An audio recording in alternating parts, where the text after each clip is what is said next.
કાળજીથી તમે મેં બધાએ કર્યું છે. હવે કામગીરી 100% પૂર્ણ કરી એમાં ગુજરાતીમાં સરસ કહેવત છે, એક હાથે તાળી પડે નહીં. જે આપણા મતદારો છે, મતદારોનો પણ ખૂબ સારો સપોર્ટ મળ્યો છે, ત્યારે આજે આપણે સાહેબ સુધી પહોંચી શક્યા છીએ.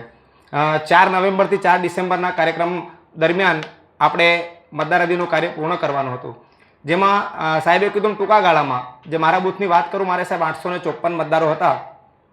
854 મતદારમાંથી મારે 90% જેવી કામગીરી તો અઠવાડિયે પહેલાં જ થઈ ગઈ હતી, પણ અમુક ક્વેરીવાળા ફોર્મ હતા. એ ક્વેરીવાળા ફોર્મ મેં ગામમાં સતત મતદારો જોડે સંપર્ક કરીને, જે 2002 પછી પરિણીત જે વહુઓ હતી ગામની, મારે સાહેબ રાજસ્થાન, મહારાષ્ટ્ર અને મધ્યપ્રદેશથી પણ ઘણી બધી વહુ મારા ભાગમાં હતી. એટલે એમના ઘરે વારંવાર જઈને, લગભગ અમારા ગામનું જાટવા ફળિયું કરીને એક ફળિયું છે સાહેબ, ત્યાં કમસે કમ 20 વખત મેં મુલાકાત લીધી છે. અને છેલ્લામાં છેલ્લા મતદાર સુધી હું પહોંચ્યો છું. અને કામગીરી તમે મેં બધાએ કરી છે.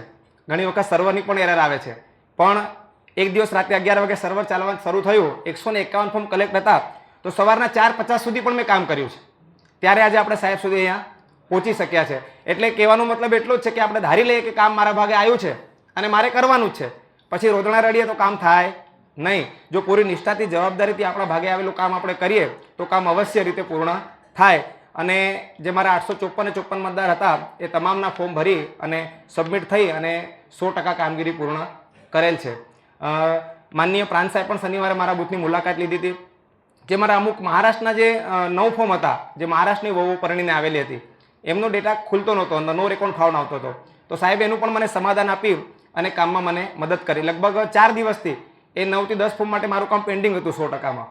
એટલે એ કામ પણ પૂર્ણ થયું છે. એટલે તંત્ર પણ આપણી સાથે જ છે. ખૂબ આપણને માર્ગદર્શન સતત કરતા રહ્યા છે, આપણે સુધી પહોંચ્યા છે. અને અમારા સુપરવાઇઝર સાહેબ છે સાહેબ, એમના પણ સતત અમને માર્ગદર્શન મળ્યું છે અને એમની અધ્યક્ષતામાં અમે કામ કર્યું. અને જે અમારા સુપરવાઇઝર સાહેબ છે, એમના 3 BLO અમે સાહેબ આજે ઉપસ્થિત છે.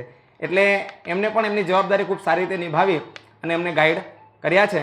અને આવી રીતે આપણને જે કામ સોંપ્યું હતું એ નિષ્ઠાથી અને જવાબદારીપૂર્વક પૂર્ણ કર્યું છે.